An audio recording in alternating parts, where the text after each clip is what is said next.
must be our goal and our guide. And all that we strive for as a human family, dignity and hope, progress and prosperity, depends on peace. But peace depends on us.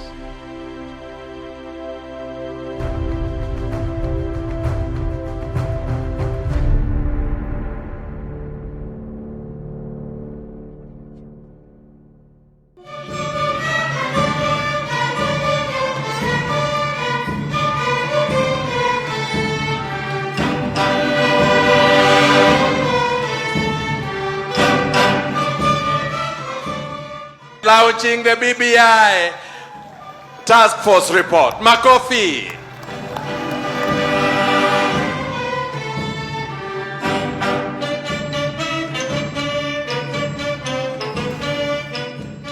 Your Excellency, I am very happy that the document, the recommendations and the proposals that have been put forward informs us on how to build institutions to get our politics away from personalities and ethnicities to institutions that will carry all of us irrespective of who we are, where we come from, the language we speak, or the political party we subscribe to. Kusema ya kwamba pesa mingi ije mashinani, tunaunga mkono.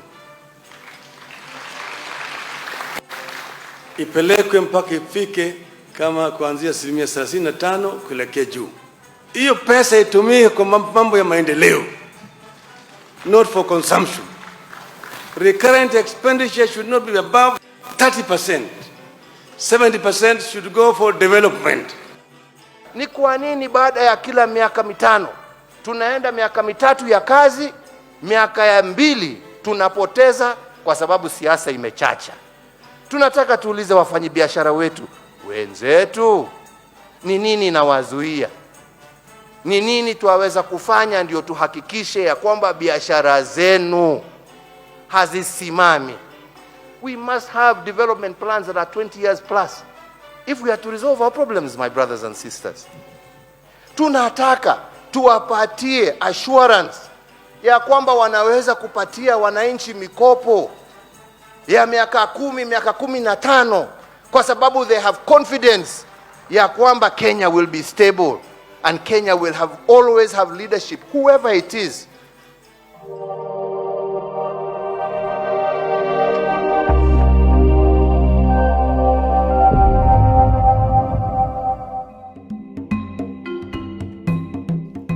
Associated to 2022 elections have dominated the political arena in Kenya for years and months now. President Uhuru Kenyatta in the recent past has warned people not to engage in politics but engage in nation building and development. As much as the president has given these warnings, the people have not heeded to the warnings. The objective of improving the lives of Kenyans is the most important thing that you need to have. Kenyans need to have their lives improved. Kenyans need development instead of campaigns. Kenyans don't eat campaigns. Kenyans need health care, good housing, industries, jobs for younger generation, and above all, infrastructure to be able to transport the goods that they manufacture and the crops that they grow for export. It is therefore very important for the people of Kenya to understand that with development lacking, the country will not prosper. President Uhuru Kenyatta has emphasized again that the only thing that can bring Kenya to a world-standing nation, a developing nation, is prosperity through unity of purpose. If you are not united, you cannot deliver to what other people, other nations went through and got united. Look at Germany, for example. It had a lot of anger after the Second World War. But today, Germany gives us the loans that we share, that we Google. You Google a company in German and you get what you want. We also global their money, hammer it, eat it every day. Some of us through corruption, some of us through extended kickbacks. But Germany had more anger than any other country in the world after the Second World War. Today, it's a healed country. The only message that Kenyans can take from here is a redemption strategy. The only thing that can heal this country is redemption, forgiveness, reconciliation, restitution, and reparations. And above all, truth-telling and accountability that will bring about the word redemption, which is healing. So for now, those who want to have a better Kenya tomorrow, begin the journey now. 1 inch by inch, move together with your president. The nation will be a great nation. Thank you.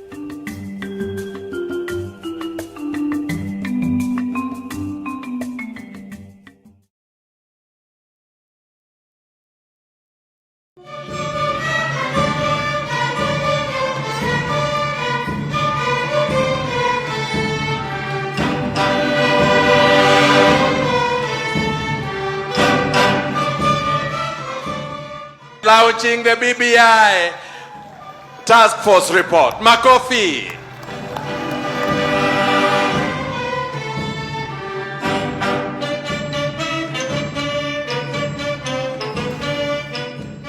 Your Excellency, I am very happy that the document, the recommendations, and the proposals that have been put forward informs us on how to build institutions to get our politics away from personalities and ethnicities to institutions that will carry all of us irrespective of who we are, where we come from, the language we speak, or the political party we subscribe to. Kusema ya kwamba pesa mingi ije mashinani, tunaunga mkono. Ipelekwe mpaka ifike kama kuanzia 35% kuelekea juu. Hiyo pesa itumike kwa mambo ya maendeleo, not for consumption. Recurrent expenditure should not be above 30%. 70% should go for development. Ni kwa nini baada ya kila miaka mitano tunaenda miaka mitatu ya kazi, miaka ya 2 tunapoteza kwa sababu siasa imechacha? Tunataka tuulize wafanyabiashara wetu wenzetu, ni nini inawazuia? Ni nini tuwaweza kufanya ndio tuhakikishe ya kwamba biashara zenu hazisimami? We must have development plans that are 20 years plus if we are to resolve our problems, my brothers and sisters. Tunataka tuwapatie assurance ya kwamba wanaweza kupatia wananchi mikopo ya miaka 10, miaka 15, kwa sababu they have confidence ya kwamba Kenya will be stable and Kenya will always have leadership, whoever it is.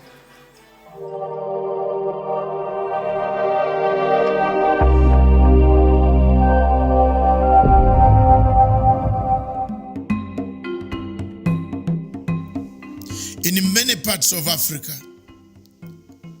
there is always a struggle for power. Struggles for power begin from the struggles for internal democratization of our parties or units where we belong when we come to power. The politics of compensational structure. The politics of deficit, the beginning from a deficit that I had a deficit.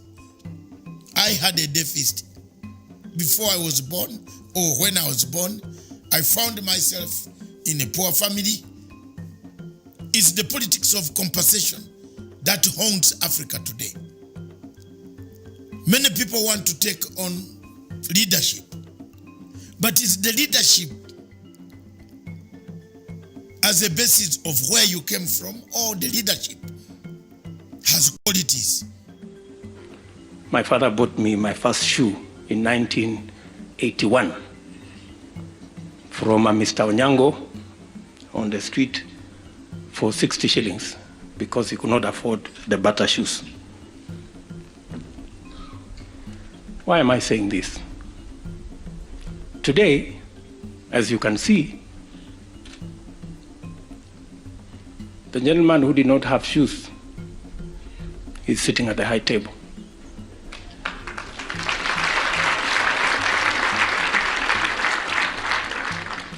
With the son of the founding father.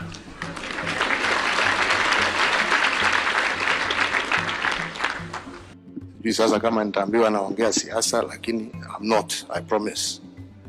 I have no such intention.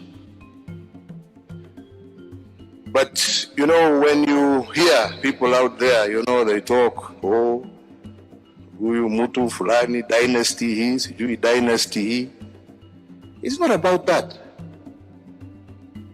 Leadership is not about where you were born. It's not about where you came from. It's not about the color of your skin. It is not about your tribe. It is just about a desire to serve, a desire to do good, a desire to make a difference in the lives of people. And anybody can do that. For a leader to be a leader, he must have qualities. Identify himself with qualities of good behavior, qualities of no corruption, qualities of no hatred, qualities of engagement, discussion with others, collective responsibility, listening to the people. These are the qualities. A leader who delivers does not need to have a background. A leader who delivers can deliver without a background of the rich or the poor. Many people in Africa seem to be misinterpreting that once you are born, you directed God to produce you in a particular family. None of us would have been where we are had we actually had a message from God where we would be born. I therefore look at this as compensational politics. Meritocracy is the answer. Meritocracy gives you the position that you yearn for. Meritocracy delivers you a position. Meritocracy gives you what you are doing for the people of Kenya or Uganda or whatever country where you are in Africa. But if you don't have these qualities, even if you are born from a family that had the whole world as theirs, then you cannot be a leader. It is therefore very important that the leaders who yearn to become leaders in Africa stop the usage of compensational politics. The politics that you want to compensate on others simply because you were poor, simply because you didn't go to a good school, simply because you don't drink in the same place where they drink, simply because you don't eat in that restaurant, simply because you don't have cars. That politics has got syndromes, traits of people who are either corrupt or have hatred or have a problem on itself. I therefore call upon you people to re-examine as Africans that wherever you come from, the background you come from, you are an African. You can deliver something for your country. You don't need to be able, you don't need to come to compensate for the lost past, because with such attitude, you will grab everything and your country will collapse. Thank you very much for listening.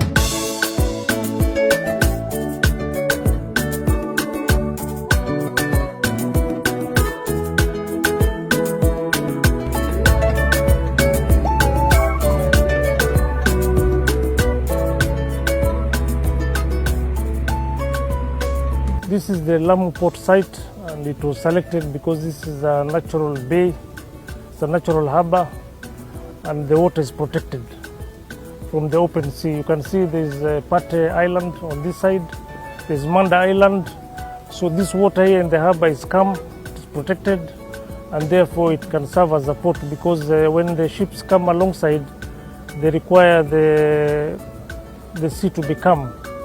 We don't want waves which are beyond tides or whatever, which is beyond more than 0.5 meter. So as the ship is stable and we're able to discharge cargo and offload, unload, and so on. The Lamu Port project, to start with, was born out of strategic thinking. Thinking in the manner as to look forward, look ahead, forecast, and see how best we can position the Port of Mombasa as a leader in the market, in the movement of cargo through this region down to the southern region, and also through the northern of Africa region, which places Lamu Port strategically within the corridor that moves from the Far East up to the North Africa and to the West African region, including the Central Africa. And that's why the location of Lamu Port was strategically thought out and very well positioned in such a manner as to give us the best in terms of trapping of the market share of the transshipment cargo that is passing through the region. The whole port is, at the moment, we have space for 23 berths. It's about 8 kilometers long. The first 3 berths consist of 3 container berths, but can also handle general cargo, bulk cargo. It consists of 3 berths. Each one is 400 meters long. Total, we have 1,200 meters, which is 1.2 kilometers. Each berth is designed to carry container vessels of 12,000 TEUs. The depth of the water is minus 17.5 meters. And the channel, as you can see there, the mouth of the channel and the entrance channel is 500 meters wide and is minus 17.5 meters.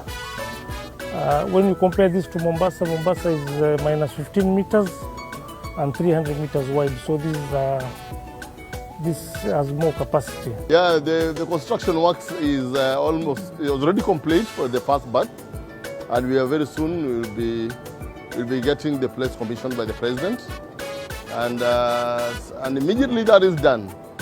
Already we have made elaborate arrangements with the shipping lines so that we can get the first vessels that will come to the Port of Mombasa to discharge their transshipment volumes for the first vessel that will arrive there. We have given concessions, we have given promotional rates, we have offered, we have gone out of our way to give better and more attractive services to the first vessels that will start using the Lamu Port. This is a marketing strategy that we are already seeing that is already creating very good interest among the shipping lines, and those who are wishing to use the Port of Lamu for their transshipment volumes.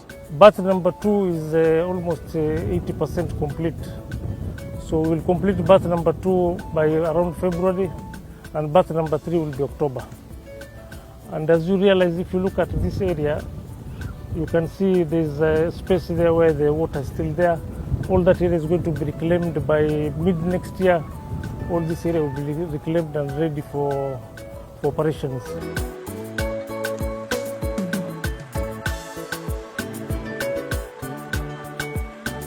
Lamu Port has the advantage of being more in the north, so it is nearer the natural route for most of the cargo. The ships which pass through the Suez Canal, Red Sea, we can get transshipment cargo because of the position of this port and the size of the port also. And because there's also greenfield environment on the outside, we have a lot of land available for development. There is no congestion, and the land here is relatively flat up to the hinterland to Isiolo is flat, and we will be able to get cargo evacuated as quickly as possible, and even the development cost will not be very high. Ports all over the world compete for a common market known as transshipment.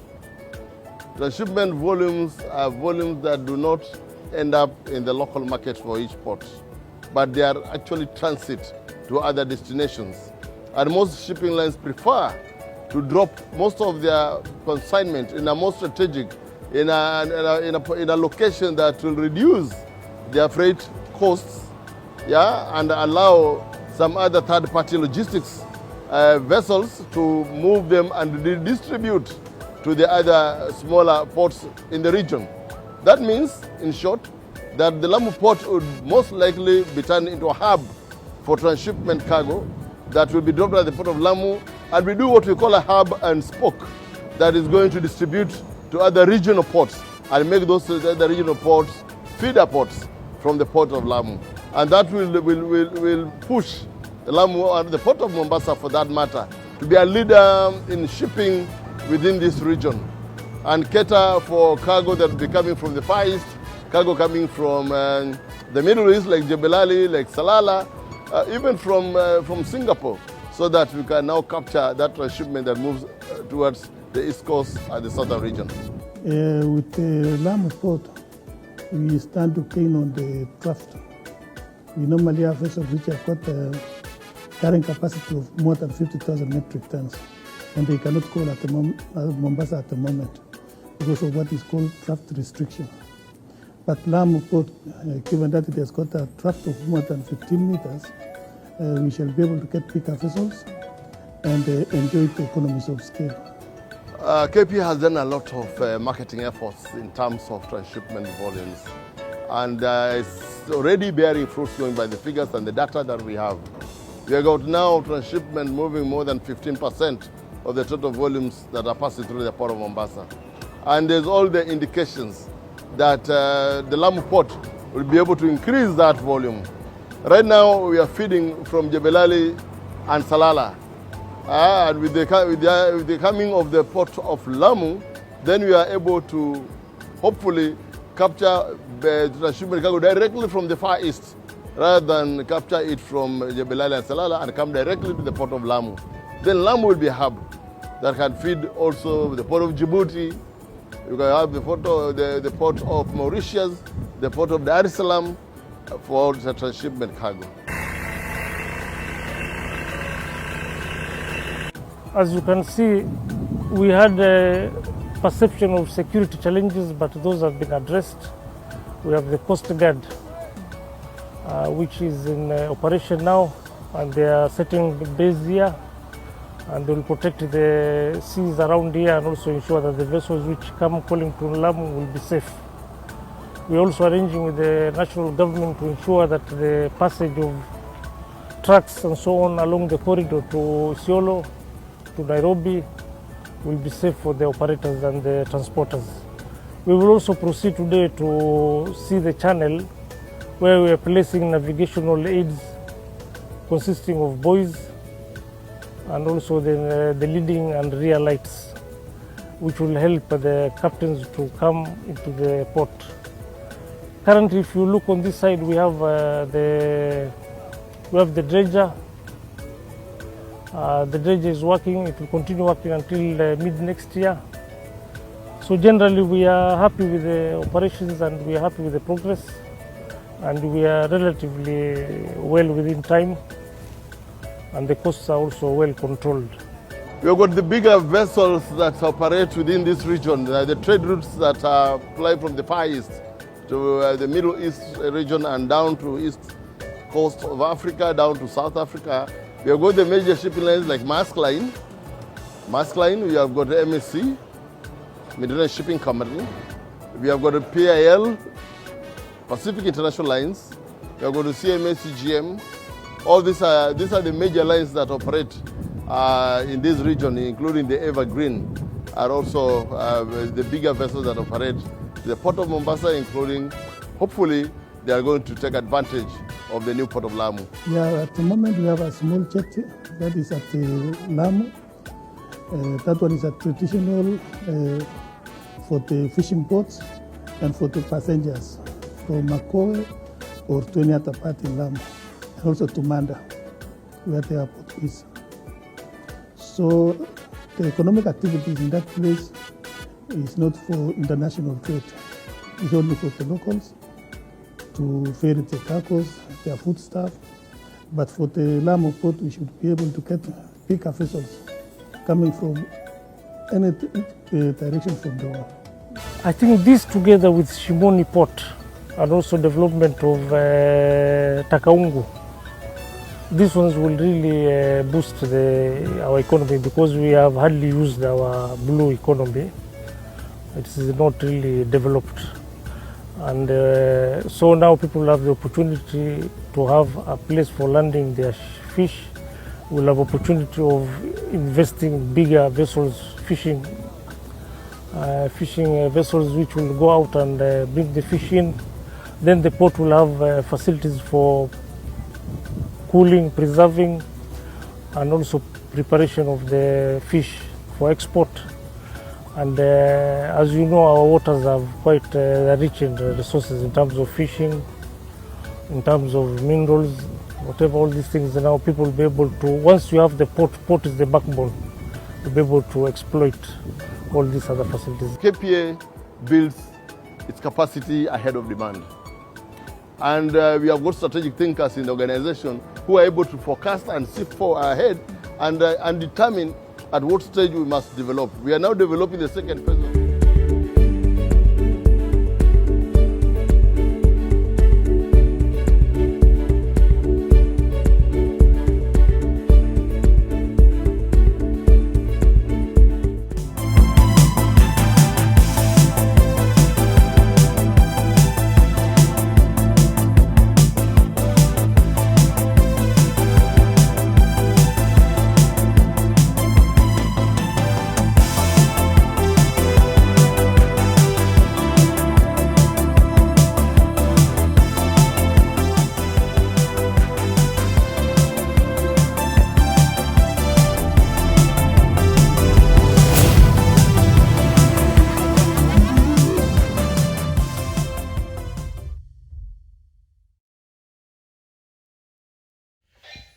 Good afternoon, viewers. Thank you very much. Welcome to Punchline Africa Television, the only television in Africa, broadcasting live from Nairobi, the capital city of Africa. Thank you very much. The capital city of the Great Lakes region, of East Africa, of the Great Africa. If you have not come to Nairobi, you can't say you have come to Africa. You better visit Nairobi. You better visit Kenya, with the one of the wonders, or two of the wonders of the world. I don't know how many people out there know the wonders of the world. Two of them are based through Kenya, and one of them is the Masai Mara, and the other one is the Rift Valley. It's the great wonders that splits the entire nation of Kenya into two parts. When you drive and cross over, there is this divide, the real divide that has in actual sense divided the politics of this country. With me in the studio today to sit down and analyze all the events is the charming lady, the only lady charming on Punchline Africa Television, none other than Miriam Ogutu. Welcome to the show. Thank you very much. Today's show is Africa Showdown, but we have narrowed it to the country where we are. We are changing the modus operandi in the sense in that we want to talk about this thing that is making the whole world think about Kenya. The whole world is thinking about Kenya because dynamics of politics changed. How has it changed? It has changed in the sense that a handshake took place. The building of bridges started. It is very rare in Africa for opposition leader to work with the government. Very rare. And therefore Africans who are struggling, those who are fighting, those who are in Guinea-Conakry, Guinea-Bissau, those who are in all these places fighting for democracy and fighting their country, those in Uganda, Bob Wine, Colonel Besigye, retired, Major General Muntu Mugisha, retired. Those fighting for freedom, learn the spirit of handshake. This is what we want to see. Next month, President Uhuru Kenyatta and Raila Amolo Odinga will be in the capital city of imperial legacies. It's one of the offsprings of imperialism that still hangs over Africa, that still gives sanctions to Africa, that still stops Zimbabwe from accessing international aid, America. They will be in Washington to give a lecture. They will be in America to give a lecture. What is this? Which is new even to what Abraham Lincoln said. Abraham Lincoln said, the assassinated president of the United States of America. He said, democracy is pitting ambition against ambition. But here are two sons of Africa who have changed the format of democracy. That as much as you pit ambition against ambition, you must have what is it called? Inclusivity. Yes, that word always runs away from me because I'm not an Englishman. I learned English. Inclusivity. That word inclusivity. It always runs off. And from now onwards is Miriam who will say it. Thank you very much. That is what we want to look at this afternoon. But before we do that, Miriam will come up with African news, spicing us in South Sudan. Hello! General Salva Kiir says, East or West, we march for peace. There's no reverse gear here. If you don't board the bus on 22nd of February, Mr. Riek Machar, you are in trouble. If you don't board the bus, she will tell us. We shall move on to United Kingdom, where all African heads of state, a few of them have defiantly refused to go or given reasons not to go because, one, Zimbabwe has not been invited. Today, I warned the British government, and this is the document I want to bring to you. Another book is here. I wrote it by myself. This time copies will circulate. I warned them. Several times I warned the people of Zimbabwe. One of the things that helps me is my documents. What I predicted about Zimbabwe, about the coup, about everything. In 2011, I did not know that there would be a coup, but I knew there would be a coup. It's in this book, written in 2011, I said if we go the way we are going, Zimbabwe could lead, isolation of Zimbabwe could create a chaos. I predicted it and I told Tony Blair. It has haunted Tony Blair every time he comes to Africa. He wants to put his feet in Africa. Things don't work well. We shall look at that. But let's first, or before we go to the topic, let's look at briefly how many countries do we have, Miriam? And now we'll just be looking into details. South Sudan, the intervention from the United Nations, and then the Africa Summit that is meant to be happening in the United Kingdom, that Zimbabwe was excluded, and we've seen South Africa come out, and the president has said he will not be attending, although he said he'll be sending some senior officials from his government there, President Cyril Ramaphosa. But yeah, so that is what we have, and that is what we shall talk about. But of course, first, let's look at Dr. the BBI. Thank you very much. The BBI. The BBI this weekend has created ripples. Will these ripples help President Uhuru Kenyatta to capture his legacy? Answers from you, the public. Because for me, I know my answer. I know the journey. I see where we are heading. We are heading in a direction where we have got to have unity or purpose by hook or crook. Kenya needs that unity. You cannot avoid. You cannot go to next elections. You cannot talk of 2022 when 2020, 2011, 2013, 1992 has been bleeding. We must find solutions. We must unite. That the Kenyans unite. Countries have difficulties, but what causes a problem in all African countries is always elections. Elections in Africa bring misery. Elections in Africa, Miriam, bring chaos. If elections break people's hearts, will Kenya solve that problem? Well, Kenya solve that problem. And Doctor, when you're doing the introduction, I heard you mention that President Uhuru Kenyatta and opposition leader Raila Odinga will be giving a lecture together. What a turn of events. It's a very big turn of events. And I told you, you see some people here don't... Is there a reason why it's the two of them? Because I'm sure some people are now suffering from heart attack. Yes, the two, because they took a step. It is a very rare thing in Africa.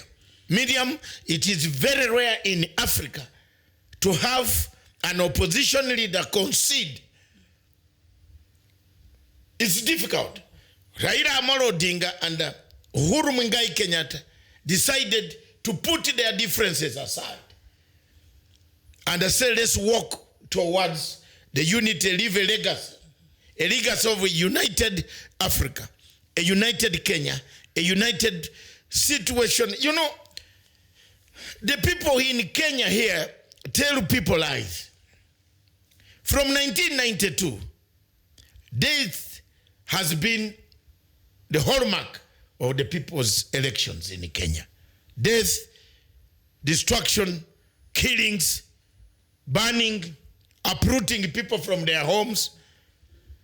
What President Uhuru Kenyatta has said and what it means by BBI, let's narrow the bridge. You know, there is a problem here also.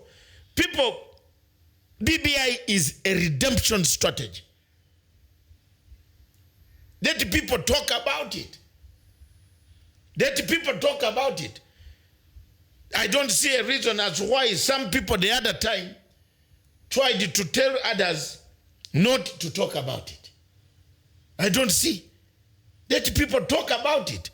Let people start what Raila Amolo Odinga and the Prime Minister, the former Prime Minister and the President of the Republic of Kenya are doing is the right thing to make sure they popularize this venture to everybody. After this big rally, it goes to the MCAs, it goes to the people, it goes to the local people. It's time against race. Race against time. President, those who are opposing want us to be sitting targets, waiting until the 2 years. You know, you don't know why the other team is opposing. They want to drag this thing. We made a mistake. The President Uhuru Kenyatta did not know he could have changed this. They own their National Assembly. They own the Senate. They are leaders in the Senate. A leader of Senate in Kenya called Murkomen is insulting the president from morning up to evening. And there is a leader of the Senate. His tweets, I have Murkomen now, I have come myself. Let's tackle it. Because for me, I don't write like a lie. Or I don't write like this small, like I write the material which you did not read. So let's do it. Today I gave you a sample of what it is. You have become saltless. If salt is saltless like you are, why don't you take one step and resign? Move off. If you hate Uhuru to that extent, why don't you just say you are fed up instead of writing about him every day? So now, for every word you write, we shall answer. And I think you are about to run away from the Twitter. I will call upon my Uhuru vote hunters to come now in big numbers. This come. One man has made it a Tanga group. Tanga everywhere. You can't manage. Single-handedly, they ran away and they left Uhuru to be bashed. But I'm the only one left, the vanguard. You will not threaten me, whether in Kenya, whether in my home, whether in South Africa, whether in Zimbabwe, where I have a home. You will not manage me. I could become a lethal weapon. You know, listen, these guys, he think that it is only here. No. No, it's better I'm here. Because you cannot insult Uhuru from morning. Some of us are friends of Uhuru Kenyatta. We can't accept that. We can't sit. Uhuru can keep quiet.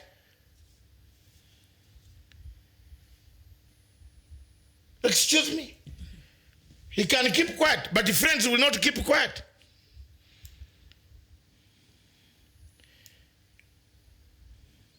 We call upon the government to bring the BBI documents, give it to the people to read them. Let people understand what is in this. It is a redemption strategy for this country. Whether you want it or not, you have you cannot rule. You cannot rule in 2022 when the country has got a war. Yeah, we need a stable country. Thank you. Take over. Over the weekend, of course, the rally that happened in Kakamega and the counter rally that was meant to be happening in Mumias that was rattled there. So President Uhuru Kenyatta and former Prime Minister Raila Odinga have enlisted services of reliable and effective individuals to spearhead the Building of Bridges initiative campaigns and roll out in various regions across the country. But the lineup excludes Deputy President William Ruto and those allied to him. So President Uhuru Kenyatta, Dr. and Mr. Raila Odinga, they're being strategic and they're saying if you're not supporting the BBI, so there's no need for us to include you in anything that has to do with it. And we saw that play out during the launch of the BBI last year, when even the people who had opposed the BBI were invited to this function when it was being launched. But we saw some other scenes that were that happened, and when Murkomen came to speak, and it turned chaotic and different. But now the president seems to have stamped his authority here and is saying, if you're not supporting the BBI, then we're not having you in this team that you're trying to build to make sure we push this BBI agenda. So is this a strategic move? Will the other side feel like they've been not included, or how will this work for the president and Mr. Raila Odinga? Thank you very much, Miriam. You are with the president or you are not. That's all. That's the bottom line.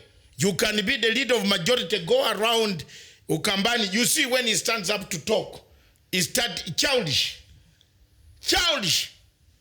And nonsense stage. I can say it proudly because he's not even my firstborn. My firstborn is slightly older. Childish behavior. You can't operate that youth are looking for jobs, and the youths are given jobs. Then they kill the jobs. Look at that. You're a youth, and you have been given a job, a responsibility to guide the nation. You have the means how to write to the president. You have the means how to reach the president. You can write a paper to the president and say, this is not working, Your Excellency. You don't need to insult the president on Twitter. Every day, writing childish things on Twitter. That's why we are here also to counter him. And there is more. There is more. All this from Korea, from who we have, we shall know. Now you can see, Moses Kuria is telling people, you have seen what he said yesterday? He is going to reveal, write a lot of things. You can see the whole of this ICC complex thing, where Moses Kuria came up and said he bought witnesses for 2,000 shillings to fix Ruto. And Ruto was is the first man to play BBI, which is very good. So why don't you bring this BBI into the bigger BBI? A man paid for witnesses to fix the man whom he praises today.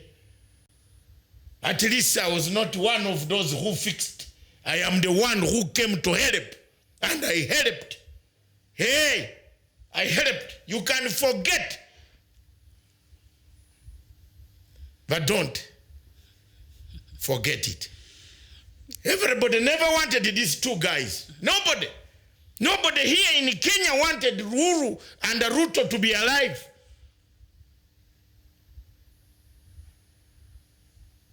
Because if I don't say it, some people will misinterpret me.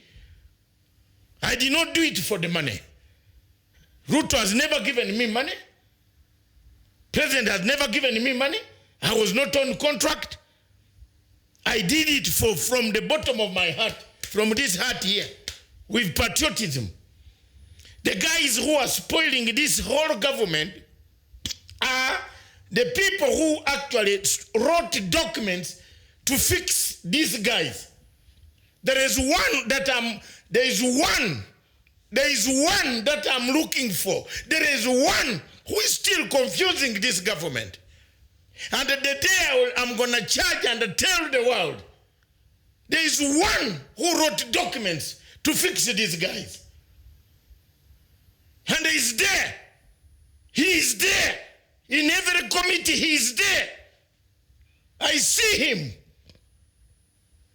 They confuse so many things. Then they are the people loudest. They are the people making this government more. I see you. When I entered that plane with my money to go and defend, I see you. I did not know they were the people fixing these guys. Now they have come to spoil the legacy of this guy. They want to spoil the legacy of Uhuru Kenyatta. Walai, hapo ndio ni mwisho. Tutakutana hapo. Because I'm going to expose, you know, these are some of the guys who are misleading this government. Yeah, whether here or where, I will say it. And even there, it will be worse. I defeated Fatou Bensouda. Miriam, let me tell you. I will defeat anyone here. Anyone. You bring it on. As long as I'm alive, you will not torment Uhuru Kenyatta. No. People did not like him. People like him now. When I was in the lonely snow, I did not even go to his house to give me something in order to go. I did it. I did not go to Sungoi and ask for money to go. I did it. If there was something, I don't know what they did with it. Hello? Hello? Because I'm patriotic, but people think I'm stupid. I've had enough. Listen, those who want to misuse me.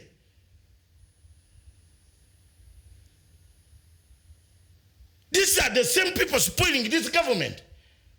They are raining down the chances of a legacy. They pretend to be writing papers. Paper.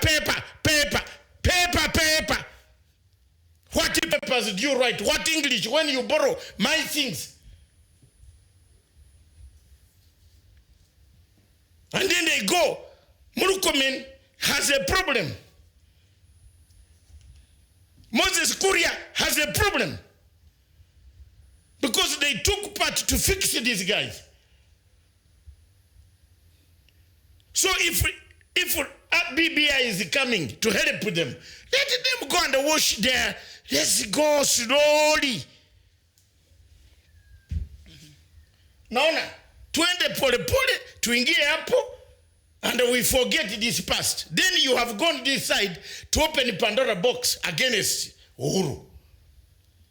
Telling people, oh, President, We are isolated.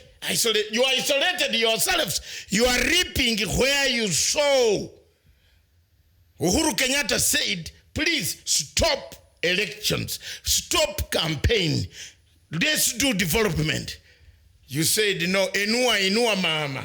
Inua mama. You give them money in the sideway, in the window. Come through the main door and say, I'm in the government. The women go that way. They know their skirts everywhere. Now you see the product of a wearing skirt. One has even divorced. You know, these are some of these things, yes. The truth, 2022, truth. Hold on with the truth. Yes. Now, during his address last week at State House, Mombasa, on Tuesday, of course, the president warned against politicking. And seeing one of our viewer here, Uko Isaac, thank you so much for writing. And he's saying that perhaps for BBI to succeed, then they should, the people who are pushing for it should stop politicizing the document. So now the president also warned against politicking over the document and gave assurance that the exercise will be an all-inclusive process. But since the launch of the BBI, or since the announcement of the BBI report, BBI has failed a lot of political activities. Doctor, how will the BBI and politics be divorced? Because there seems to be one and the same thing. Last week I wrote a paper. You see, Miriam, the worst mistake for Kenyans is they don't read. I swear in the name of God. They read your name. They don't read the documents I write. Last week, I wrote a document, and it is there on the legacy trend. And I said, BBI is not a political process. It is a healing process. Whether you are on Raila's side or you are on Ruto's side, listen today. And I'm going to stand in the middle on this. If Raila's side is beginning to politicize this issue, things cannot work. Let's talk the truth. Let's educate the people on what it means to have a bad election. In Buhungu yesterday, I was happy with Moses Masika Wetangula's speech. Yeah, give a credit where it is due. What stood out for you in that speech? He said, what has been killing Kenya is, and I repeat, elections. We die every day, every year, and that's why the two leaders came about to solve that problem of elections. And I want to go on record here today that please, and I've told it quietly, I've told some of these BBI handlers, which an expert who has read political science, if you have read anywhere, come and we do an exam. Kuja. Let's be called by Professor Mbiche or Professor. We sit in different rooms and we write about elections in Africa. Give us 2 hours and you'll see Matanga's paper. Let's go. Musikue na watu. There are some stupid people pretending to be professors, lying people here with documents which they pick from some of us. Hakuna. This time we are going to name them and shame them. They work with enemies. They want to kill this country. Unaona? Let's sit in an exam, write this document, and say, what is exactly what has made Kenya have a problem? I swear I will get 10 out of 10. The score is very clear. Why, Miriam? Elections. Wetangula talked sense yesterday. Give a credit. He came and said elections in Africa, elections in our country has been the big problem. And we are here, he's a Kenyan, he wants to solve that problem of elections. Stop politicizing the entire thing. Stick on the gender. The BBI has a problem. The problem here is how can you solve the Kenya situation of elections? How do we have an electoral mechanism? And let Kenyans hear me. I might shout like this. Nyerere used to shout like this. Good leaders always shout. They know the mama. They shout. Julius Nyerere used to shout the way I'm talking. And hammered sense in the Tanzanians. They are the best people humble in Africa. George Soros is breaking it now. George Soros has arrived in Tanzania, taking down all institutions of Nyerere. Because they have never forgiven Nyerere for Ujamaa villages. Just as they never forgave Mugabe for having removed Ian Smith. They never forgive you. They have never forgotten Jomo Kenyatta for having led Mau Mau to remove them here. That's why they want to bring down the sun. Be careful. Be careful. The biggest problem of any expert handling Kenya, whether in security, whether in politics, whether in economy, is elections. It is the only thing in that whole, you can sing BBI upwards. The money must go to the governors. Fine. But before the money reaches there, you need an election, isn't it? Before the money reaches there, you need an election. You need a parliament. A parliament that will pass that money such that the money can go peacefully. You need an organized system of electing your parliament. Let Kenyans hear, let professors sitting on this BBI hear me. I've told about 6 of them. We have talked with some of the best brains in this country quietly. I've told them, if you don't solve that thing of elections, you are wasting people's time. If you start politicizing this thing, running with it, another man says he's going to bring BBI Rosafi, another one wants to bring BBI Rochafu. How on earth? Paul did not preach from his home.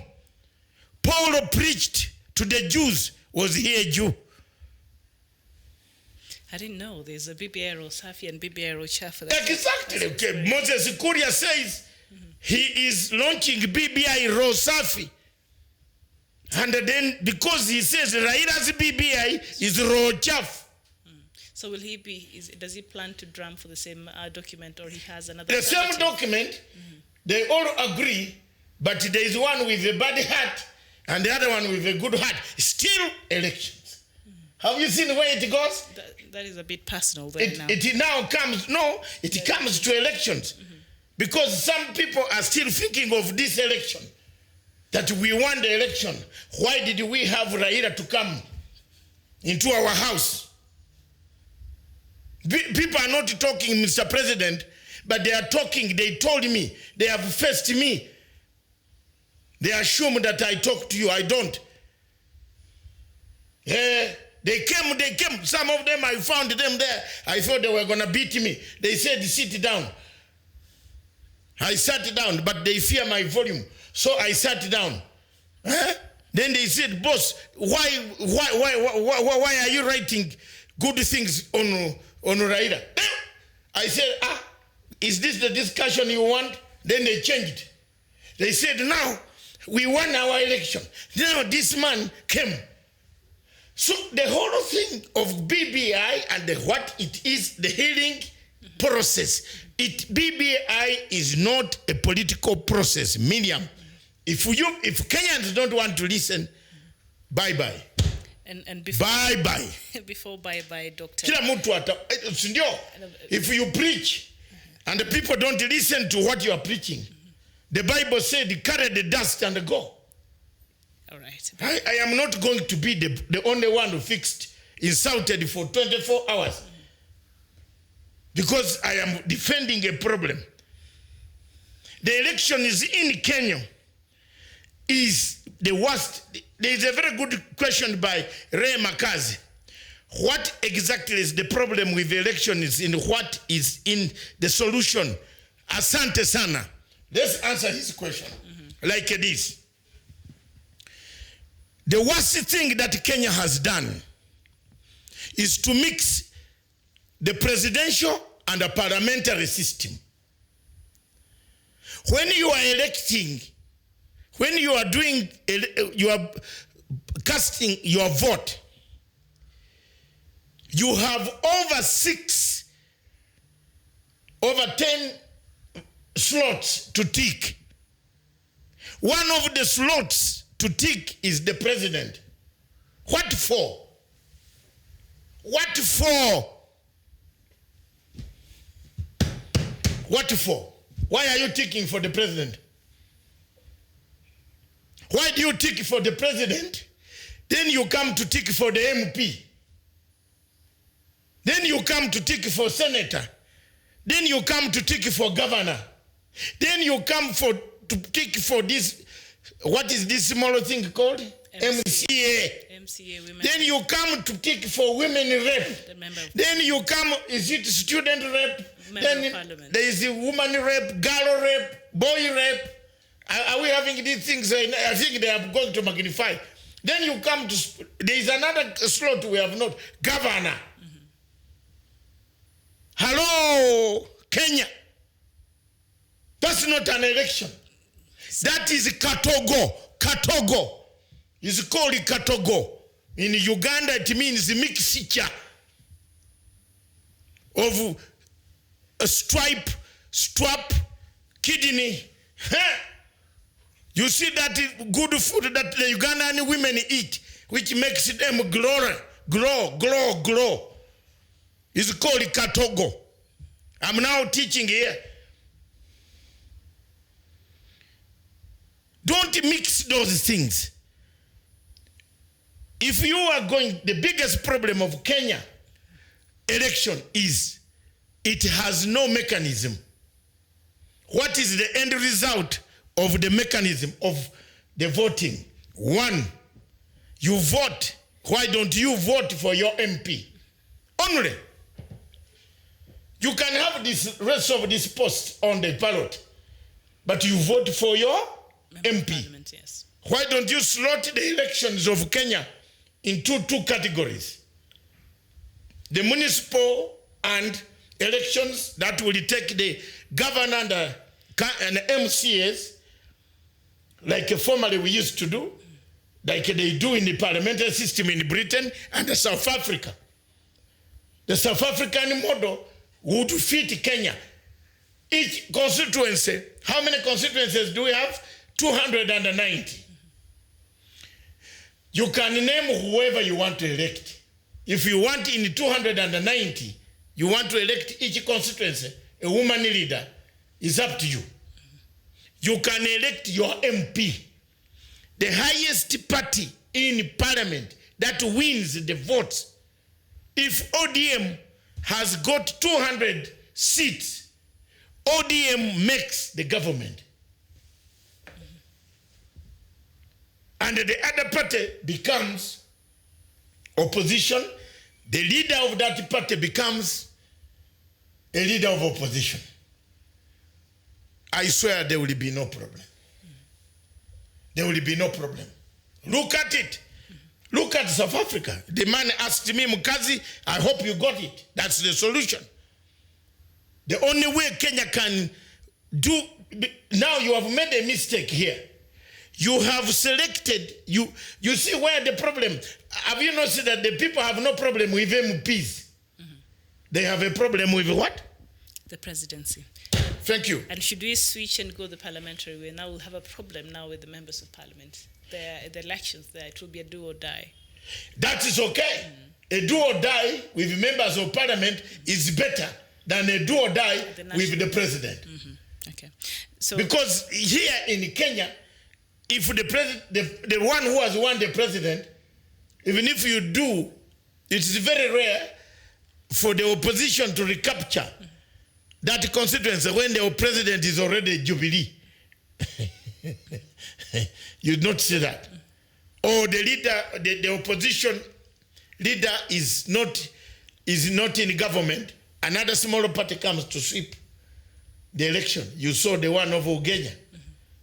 Because you have not stabilized your electoral mechanism. Let the Kenyan people think about the electoral mechanism. What is the best way to elect your MPs so that there is peace during, before, during, and after elections? Less than that, you can make 200 BBIs. And it will still not cure. Am I the only one who has said it? Hans Krieger told you that Kenya is a very nice place, but Kenya goes wrong when you hear the word elections. Why? Your elections are not manned properly. You don't have a proper mechanism. Look at the people right now. Mr. Chebukati is in office. He's going to conduct this referendum. Do you expect good results here? Do you expect good results? It's still elections. The Kenyans don't fight each other. The Kenyans walk in the same bus. The Kenyans walk in the same matatu. The Kenyans eat in the same restaurant. They don't fight each other. But when it comes to elections, when you measure the word, you mention it elections, they all go different ways. And of course, while the president was speaking in Mombasa last week concerning the BBI, he said this is an all-inclusive process, and we see this team that he's lined up, the people who are actually supporting the BBI. So how can he be able to find half the people who are supporting the BBI to make sure that they spearhead, the BBI process, but as well be inclusive in the manner we allow also for the different ideas for the people who might not be supporting it, because for this thing to move forward, I think it should be bring Kenyans together, not to be seen to be dividing Kenyans further. Because the river has split. It has already split. So there's no. I've answered it very straight. The river has split. Okay. The river has split. The Jubilee River has split. It is in two ways. One river is going, you see, towards the end of the ocean. You have seen when you are going to Mombasa. Different tributaries. Thank you very much. That's the word I was looking for. You're welcome. Yes. That's the word. They have split. River Tana comes very well, heavily, nicely. It reaches Mombasa. It fears the ocean. Then it starts meandering. Not even meandering, but creating several tributaries. Okay. And that is what has happened in the Jubilee Party. That's why the president found himself in a corner that he had no alternative but to choose the team that he feels can deliver, given 2.5 years left. 2.5 years left. So where does this leave Deputy President William Ruto? Because the lineup has excluded him and the people who are allied to him, who have been opposing this BBI process. The newspapers, whether they are writing right or wrong, it's right. Ruto says 2022 will be hustlers versus dynasties. If you are saying such statements, who is a dynasty here? There is no kingdom in Kenya as far as I'm concerned. The only kingdom that worked in East Africa was the Buganda kingdom, which broke down under Bunyora and Ankole and Toro, the Kabaliga and so on. The rest of the kingdom is not here. Kenya has no kingdom. So the dynasty, they have created this word, catchword dynasty, to frustrate, to confuse. If you listen to Jirongo, then you can understand what the DP was doing with Kalonzo yesterday in church. They were attending a funeral. Yeah, a funeral. No, it was in a funeral service of the mother of the former minister of health. And I did not like the manner in which they politicized the whole thing. It was very disappointing. So someone has died and is in the grave. They did that way and cornered Kalonzo. Is not cornered. Kalonzo also is me. For me, in this whole thing of I speak the truth. Kalonzo, I've never liked him. I like him, respect him, but I don't like his politics. If I were Kenyan, I wouldn't go his route. Because he's not sincere. Mtu hata kama unasaidia leo, asaidiki. Maybe he was being diplomatic. Asaidiki. Because they found themselves together. So no. He had to be and diplomatic. How many times have people called me names? Because I stick on the truth of defending. How many people called me names during the ICC? They said that Ugandan, that fat man, that hippo, he's fighting impunity. He's not fighting impunity. He's bringing impunity in Kenya. But did I change? Did I change? No. I stood to the truth. Today, me and Fatou Bensouda or Ocampo, if we met on a plane, who would look down until we reach the destination? Them, not me. If we met with Makau Mutua, who would look down? Is Makau Mutua, not me. If we met with Hassan, if we met with Maina Kiai, Gladiolo Otieno, in the streets of Nairobi, who would look down? It is them, not Matsanga. Because I am high. I saw them. I saw the mistake they were making. They grew witnesses to fix these boys. These young men. These are young men.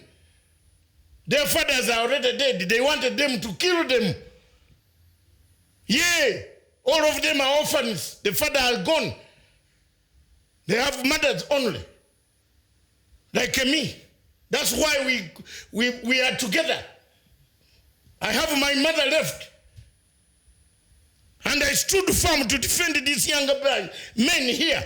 If you look at the NGOs here who are getting money, if they see Matanga, they look down like this. Because they built houses in Rwanda and so many places out of ICC. But I am always firm. Why is Kilonzo not firm? Wanakusaidia kila siku. Some of us need that help. Tutawaambia wa Kenya the truth soon. Haki ya Mungu. Confusion namna hivi itakwie. That's why even the peace process cannot move. I am telling you. I've already told the Sudanese, General Duglo, that I have sent someone there in Khartoum today as I speak. I'm a bad boy.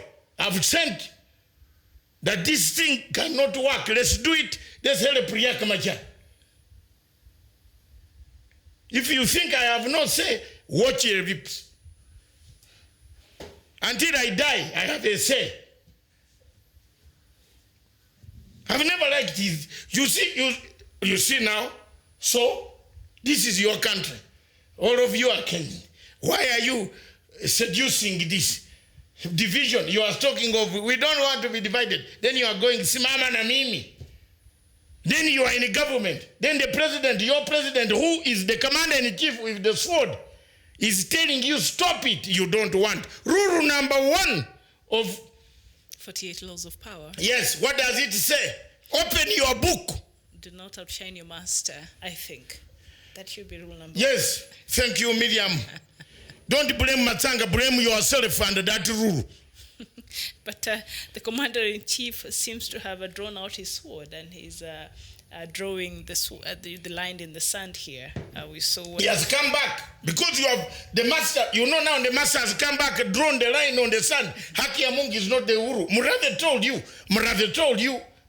told you that when that son of Jomo comes back and turns, watu wengine mtatafuta hata kumuona muoni. Check what you are doing. Check. Me, I have no problem. If you think I never contributed to anything, thank you. Insult me. That is not a problem. But me, I've given you an example today. If we meet with Gladwell Otieno on the streets of Nairobi, who looks down? Matsanga or Gladwell Otieno? I have asked questions. Who looks down and walks the other way? It's not me.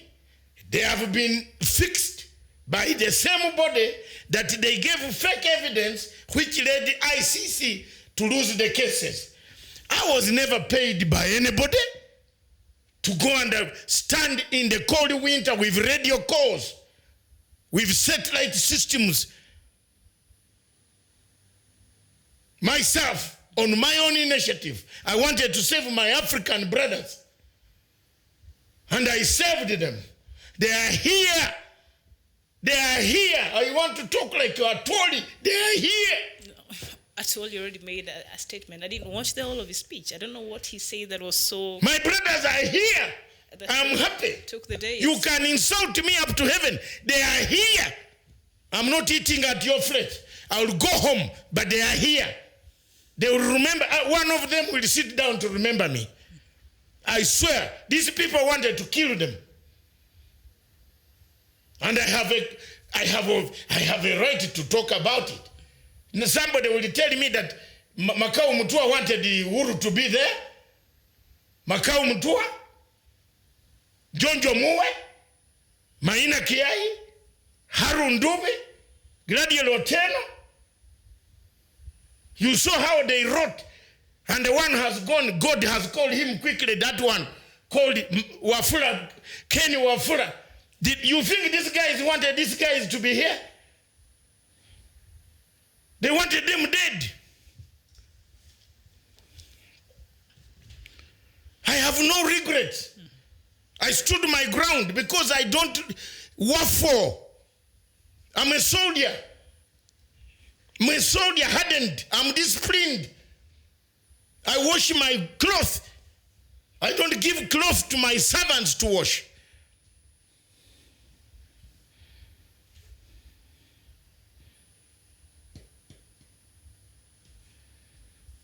So here's something on the standard, Sunday Standard. Just rivals rattled as Uhuru wields the big stick. So they're saying President Tudiche's soft, charming demeanor of his first time when he hugged, back-parted, and enjoyed a roast goat with friends to assume the meme of a secretive and no-nonsense politician taking both allies and critics by surprise. So the first time of President Uhuru Kenyatta, and he's been saying for a very long time, yes. Please, let's stop the politicking. Let's stop frustrating the efforts of trying to develop this country. Can we all come together? And he said it, and he said it, and he said it. And we've seen the president expressing his frustration a lot of times in public arenas. So he said, you know what, I don't think because I'm quiet, I don't know what I'm doing. So do you think these people have pushed him to the wall? Did he feel cornered? Exactly. He's not cornered. He was waiting. He was patient. He's a man from a modest position. He's from the modest point of view of political science. Full stop, Miriam. Is from the modest point of view. Uhuru is not a man who grew up in compensational politics. The politics of compensation, because you have now reached the ladder, you must steal money in order to compensate for the past darkness. If all of us started doing what other people are doing, that is politics of compensation. You are compensating on innocent guys. Hello? Have you seen the politics of compensation in Kenya? Someone reaches top, he said, Niibe, Iba. Steal it. It is stolen at the highest rate. That is called political compensation, or politics of compensation, or called compensational politics. Because I did not have shoes at my school. Because my shoes at my school, my father did not buy me shoes. But I have now reached a place where I can steal the whole butter shoe shop. Can you even buy the whole butter shoe? Yes. Company. The money, the billions that are stolen in Kenya, Miriam, can't this buy butter shoe? Why can't, let me ask you this. If you are practicing compensational politics, why don't you build a butter shoe factory which will give people employment? To remember the nakedness of how you traveled. So, Someone, Nyangoye, says, you have kept me, you keep this girl. Well done, Miriam Ogutu. You managed that guy, Ish. I am not managed. Miriam is, we are just, she's a host. I am a host. But it is my time to speak. She speaks. And she's always the person who hammers the points home. Yes. And that is how we do teamwork here. Nyamunga, thank you. Thank you for watching. And thank you for watching. Continue watching. Yes. At least you have not said any bad word. Yeah. All right. I did not expect you're going to read that. But I know I read everything. That is the biggest. Yes, let's come to. Somebody's. I will not. Bismarck Pura, thank you for writing, but I will not read the whole thing. But there's a place there is asking, can you all see the maturity in politics when Vice President Mudi Awori was the Vice President in Kenya, and then his brother. The last comment, Bismarck Pura, his brother was vying for presidency in Uganda, Mr. Agri Awori, and so he's trying to say, I don't understand how that maturity comes. Exactly. Mm-hmm. They are Kenyans. So Africans remains wherever they are. They are. Okay. Exactly. Bismarck Bura. Okay. They don't like me here. Yet in Uganda government, there is a Kenyan in cabinet today. A Kenyan from Bunyula, Funyula, from Busia. He's in cabinet. No Ugandan has thrown him out. The East African integration is coming. We need to look at the border. I did not tell my mother and the father to produce me from that place. Had I been asked where to be produced, I would have told them, take me very far away where there is honey and milk. That is Tana River now. Tana River, they have milk. Is it the only county with the... They have a lot over there. Thank you very much, Miriam. Now, Buhungu meeting. Mm-hmm. Yes, Buhungu meeting. That happened, yes. I did not like the politics. Mm-hmm. And let me be very frank. It took a political... Yes, Your Excellency, the former Prime Minister, mm-hmm. with due respect, please. Mm-hmm. If this is the type of meetings you are going to conduct, it will counter. It will be counterproductive. Yes. Tunazungumza ya haki. Mm-hmm. Tena mzee ulileta handshake, lakini usikubali watu wanakuja na siasa ya kuvuruga wengine. Me, I'm honest. If you think I'm biased, I'm not. From today, I am not going to haki. Itasema ya kweli. Don't introduce. This is a healing process. You are healing. You are reconciling. You are truth telling. Musianze kutukana wale wenye, you saw because of the type of mood. Some of the MPs who had vowed never to attend arrived. Forget about Moses Wetangula and Mudavadi. Some local MPs like Kizito, all these Kizito, I know all of them by name, Wangwe, Kizito, they all arrived. Mm-hmm. They had vowed never. Even the MP himself was on the MP where Buhungu Stadium, the Kagamega town is, was not going to attend this. So encourage more people to come to your side. Don't isolate these guys, because they seem also to have a view that BBI is a good thing. The only problem they have done is they have immature people at the top of the echelon. Ruto has collected immature men who are suffering from hunger. Enjala yaliye baluma nnyo. Batuula mu Intercontinental Hotel looking for handouts. That is the group he has collected, which is very dangerous. Let him collect mature, seasoned men with wider brains. Wider brains. Discuss the thing. I'm not going to be on any side. Yesterday's meeting had a connotation Don't bring insecurity before we even deliver the BBI. It took a political wing. Your Excellency, His Excellency, Right Honorable Prime Minister, I am sorry, you are my friend. Now, don't do it again. President says, Akuna, this thing of handshake you brought is very good. And I want to tell you, I've stolen it from you. I'll write a small memo and give to one of your professors. I've stolen it. I'm going to use it somewhere. As you go to America, I'm going also somewhere. It is going to, you are the ones going to grace it.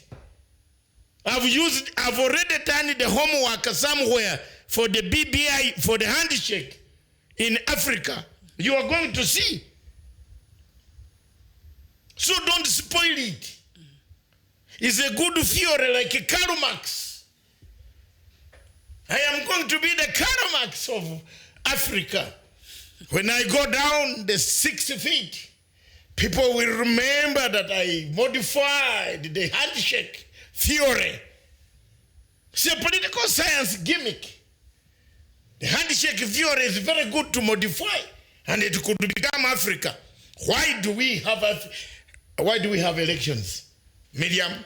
Doctor, before we talk about Hiran Mugaisa here is raising a very important question. He's asking, yesterday I had a chance to listen to Atuoli and I was shocked. Do you think he had the right to talk to Musalia and Wetangula like that and saying that they are misleading each other? Was it necessary for them to politicize the entire event?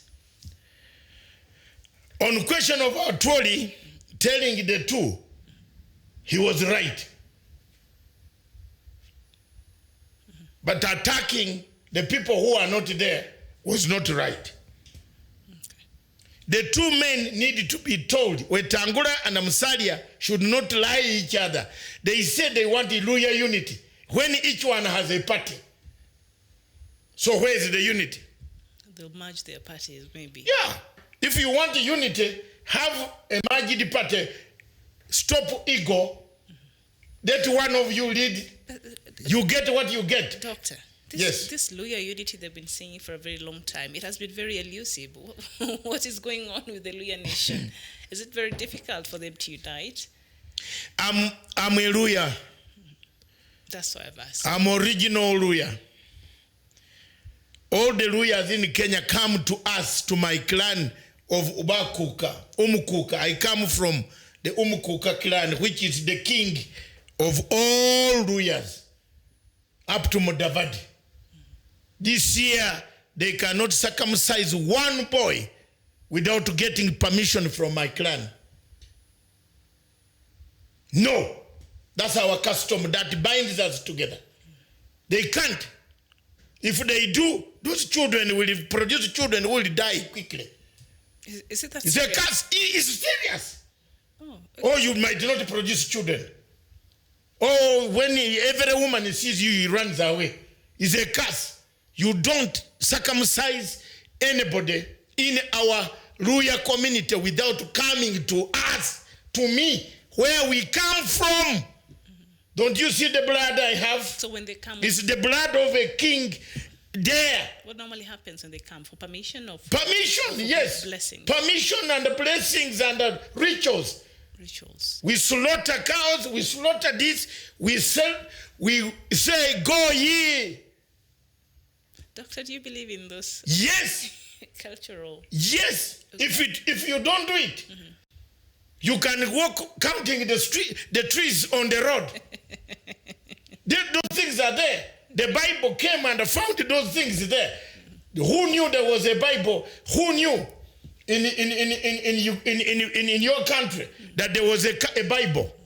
Until Kraft and another man arrived here, we knew there was our custom. So the Baluya listened to us. They go back to that mountain, the other side of the mountain called Elgon. They come to seek permission. Facing the mountain or just the mountain? They can, we have to face where the sun comes from. You don't stand going there. Okay. Even in our circumcision, you have to be circumcised facing where the sun came from. Okay. You don't look down there, then they cut you. Then you have to look here, stand firm, look where it comes from. Then the exercise goes on for 1 minute or so. It's a tough thing. It's not hospitalized. It's not what. That is the truth. So Atwoli was speaking the truth to the two. But when they attack the other group, which is not there, it's not very good. That's what the president is saying. Don't politicize BBI. I think that is what one of our viewers here, Okwa, Isaac, I think you mentioned that point before, but you're also saying that according to you, any BBI meeting, they should focus only on BBI matters. And you know what? I agree with you. And not route to otherwise mixing politics with this document won't help. Thank you. Yes, thank you. Thank you. You're spot on. And not him alone. I've said it. Yes. And I agree with you, Isaac, that they should not do this. Let's fix on BBI. Let's not fix on calling. Call here. Call to this one, come. No, go there, read the resolutions. Like the governors of Western had their resolutions. Okay. And then if there is anybody who wants to explain the resolution, just give them 1 minute or 2 minutes, but no politics. No politics. Yeah. All right. No politics. Okay, Ogebe Mwafti, good afternoon to you and thank you for joining. All right, do we have a few minutes remaining, Doctor, about half an hour. Do we just jump to South Sudan, the intervention from the United Nations and also the Africa Summit in UK and why Zimbabwe was excluded? Or are we, I think we have exhausted the BBI topic for today. Of course, we shall come back tomorrow when we look at the latest in regards to the BBI. Before I go to anything, the question of NGO Council. I want to thank the NGO Council for telling leaders exactly what I'm saying. The National Non-Governmental NGO Organization has called on all Kenyans, leaders, to unite in the nation, to unite the nation when preaching the gospel of BBI.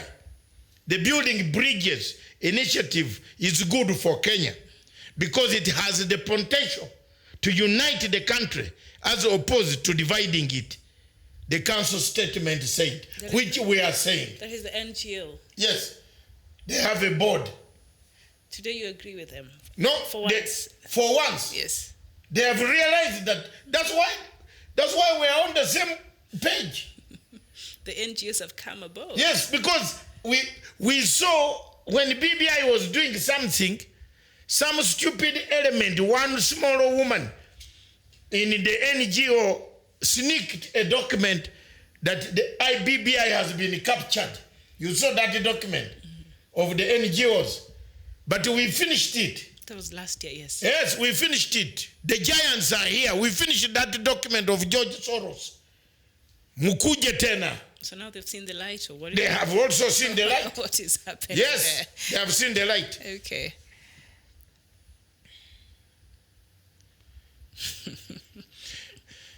Every time do you think BBI was the most thing introduced in the country before the Big Four? I think yes.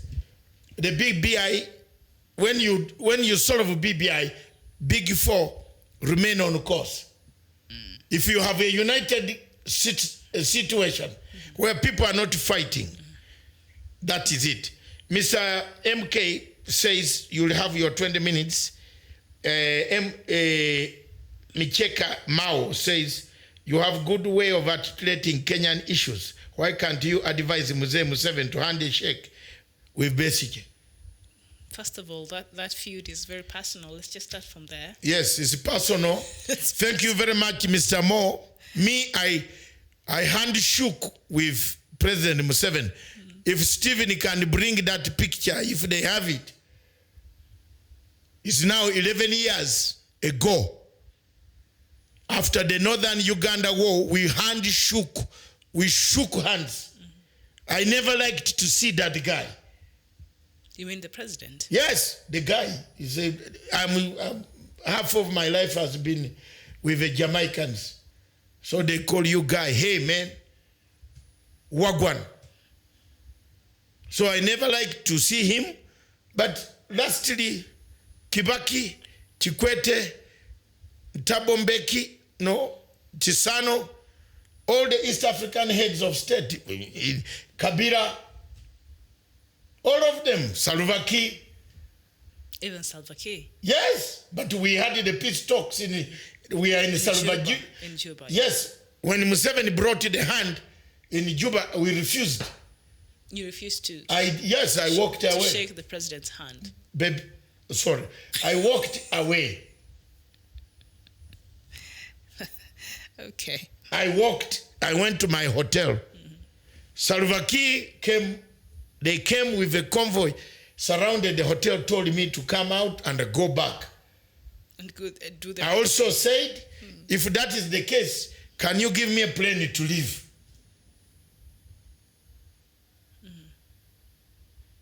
But you finally agreed. Riaka came himself, sat me down, and said, shake hand with Museveni today. Museveni says he will not leave Juba until he wants to know. He stayed there for 2 days. It is not a lie, he's watching now. Either in Rakitura looking after his cows or what, I don't know. Oh, the president? Yes, wherever he is. Okay. He must be looking after cows. You know, no, he's in London. He's in London, yes. Because the conference starts tomorrow. Yeah, but he's summit. actually watching in London. So, we shook hands. From 2008, war. No more bullet, no more nothing, no more. Northern Uganda is peaceful. The problem it has, poverty. It's not me. I'm not the government. The war ended. So if you ask me about Besigye to shake hand, ask him. Besigye problem with Museveni is personal. I don't have a personal problem with Museveni. The only problem I have is public policy. It's a public problem, not personal. In that when we find each other in London, if I were there and he wants to come to my house for some tea, I could have allowed. I have no problem. I have no problem at all. And they shook hands. They showed the picture, bring it. Stephen, the picture's there in a yellow suit. For the first time I wore a yellow suit. You mean a yellow suit? Yes, I did not know that that day I wore a yellow suit, not knowing the suit is the color for these guys. No wonder he shook your hand. No, he had a yellow suit. But I can imagine a yellow suit. I want to see that photo. No, it is not yellow. It's somehow there. I want to see. I want to see the yellow suit. And you like me even more. There you are. That's the guy. It's cream, not yellow. This is not yellow. It's cream, yes. That is my peace talks. I finished something that was very, very... Some of these guys who talk about Matsanga. Talk about you. What have you done to the world? For the world. That war had defeated everybody. It is not the gun that stopped it. It's dialogue. It's dialogue. Dialogue. Engagement. This guy refused. Museveni, leave the picture there for some time, boss. This guy refused. Riaka here, on this end, told me he would throw me out of the plane when it was on Congo Forest. We had a quarrel in the plane. It almost came down.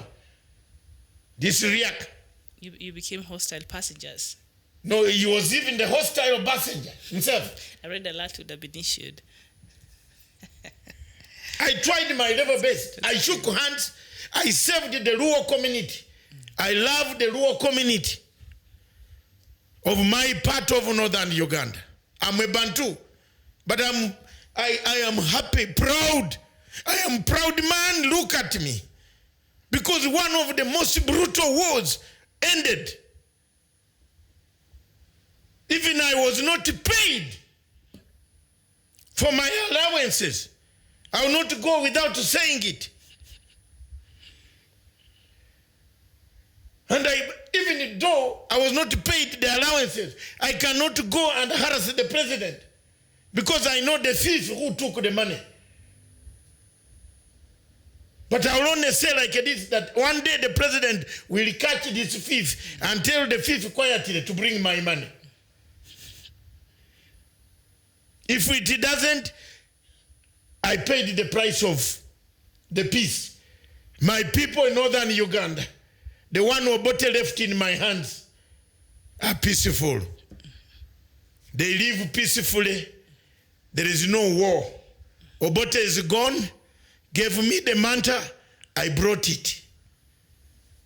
If people want to kill them now, it's not my problem anymore. I did my best. Museveni never liked them, he now likes them. They give him the best votes. Can you imagine that Northerners are more NRM than the Bantu people of Museveni? They vote for him, despite the suffering they have gone through. All right, and Doctor, speaking about another place that really requires a proper handshake at this time that perhaps may be meaningful for that country, South Sudan. Of course, a committee formed to help resolve disputes over the boundaries. A number of South Sudan states, of course, turned the issue over to arbitration, adding the issue should not hold up formation of a unity government. This is after President Salva Kiir and opposition leader Riek Machar failed to agree on the number of states and their borders during several face-to-face meetings in December, and regional bloc IGAD appointed a committee to mediate the issue and come up with a proposal for the parties. So this arbitration order took place last week, Doctor. You have some 411 on what is happening in South Sudan, and apparently there is some fractions of South Sudan that want the matter to be handed over to the United Nations for intervention. Let me be honest.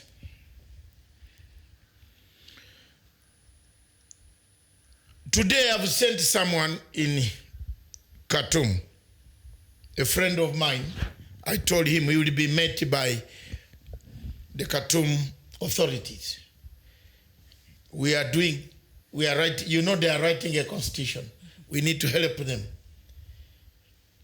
to write a constitution. For people who think that I'm just like that, I also have things like this. I write. They don't write for me. I write. And I hope you'll talk about Zimbabwe. Yeah, we're coming after that. We're coming to Zimbabwe. South Sudan is a time bomb. Have you seen the tactics changing? They want now a protection force. Have you seen somewhere? They want the UN to protect them. It's gone, I told you. So I've sent someone to tell Riek that this is not a simple thing. Last night I said, please tell him. I told you on midnight 21st, as the clock ticks midnight, I will phone Riek. If he has not signed that agreement, in fact, I will fly in Juba for the first time to make sure I witness it. And I've now told you in advance, if I disappear anywhere there, I'm going to be in Juba on 22nd. I will be there. I want to see if Pope can kiss your feet and then you fail to sign an agreement. I want to see my friends of the guys of St. Gideon. Dr. Fabio, thank you very much. You've done your best. We are making sure that, you know, contacts. It's not that I have money. I have the best connection, Miriam, in Africa. I have the best connect. I am telling you, there is no country in Africa where people don't know me. I am lucky. Whether Guinea-Conakry, whether Guinea-Bissau, that man of Guinea-Bissau, We met him with Chisano. They speak Portuguese. He liked me very much because I had the vision of Amira Kabura. He said it was our leader who gave us the guns to fight the Portuguese. There is nowhere Conde knows me in and out. We always meet. This Conde who has yes has refused to. He wants to change. He has ambition. He has ambition. You know, I know all of them. Kagame. If Kagame meets me in a conference, he doesn't walk. He stands to greet me. I don't have a problem. The only problem I had were my trucks. They confiscated my trucks, but I finally, they said, Matanga's trucks are involved here, let them go. Mine, I removed them, but there are some trucks lying there. That's the only living where I was earning a living. Because some people thought that maybe I'm just like that. I'm handout. I don't live on handout. I earn a living through hard work, man. But my trucks for 6 months have not worked.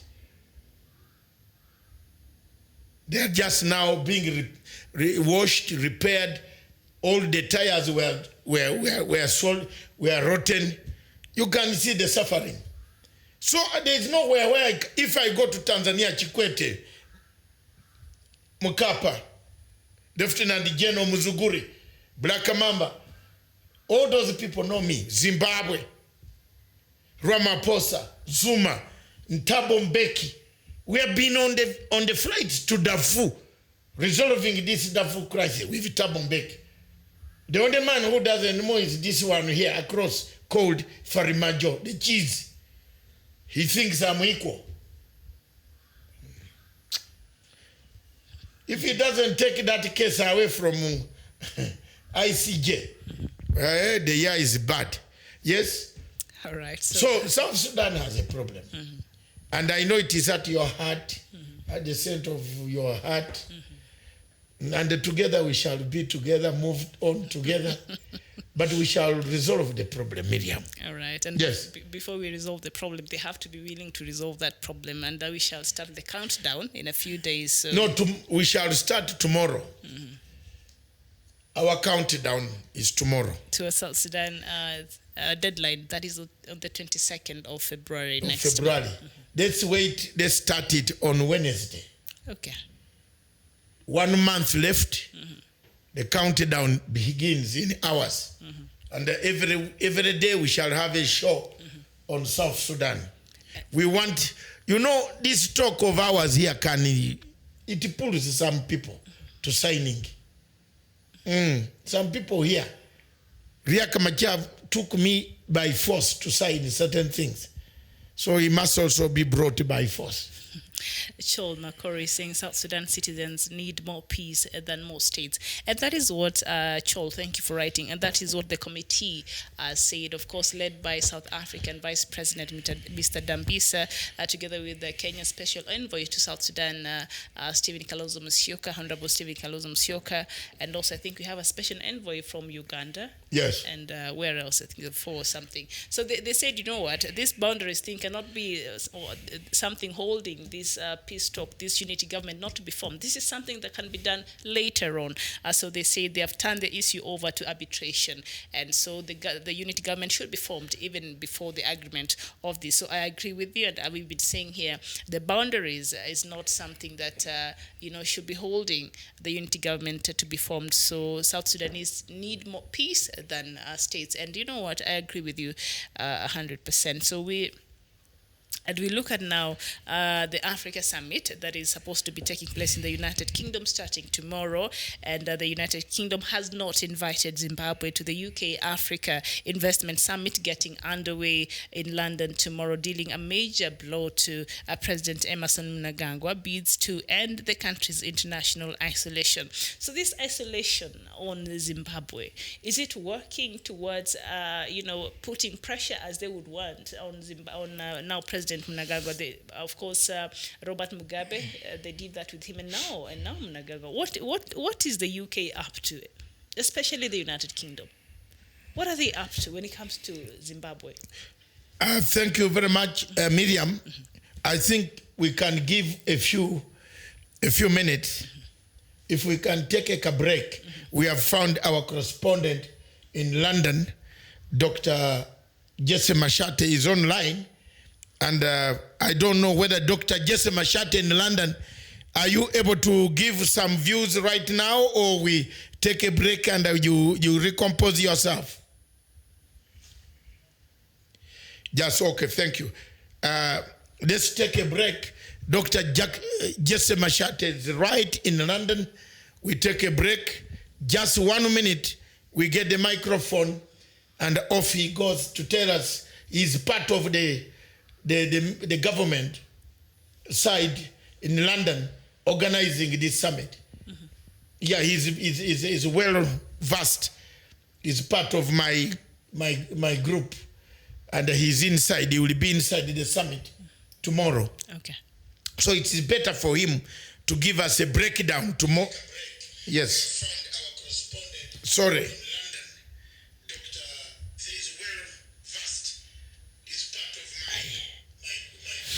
Miriam, take a break. Let's take a break. In many parts of Africa, there is always a struggle for power. Struggles for power begin from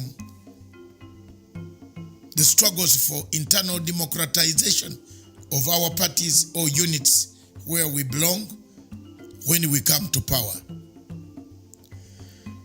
The politics of compensational structure, the politics of deficit, the beginning from a deficit, that I had a deficit. I had a deficit before I was born, or when I was born. I found myself in a poor family. It's the politics of compensation that haunts Africa today. Many people want to take on leadership, but it's the leadership as a basis of where you came from, or the leadership has qualities. My father bought me my first shoe in 1981 from a Mr. Onyango on the street for 60 shillings because he could not afford the butter shoes. Why am I saying this? Today, as you can see,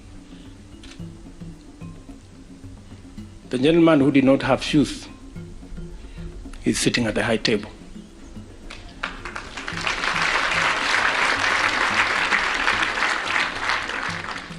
With the son of the founding father.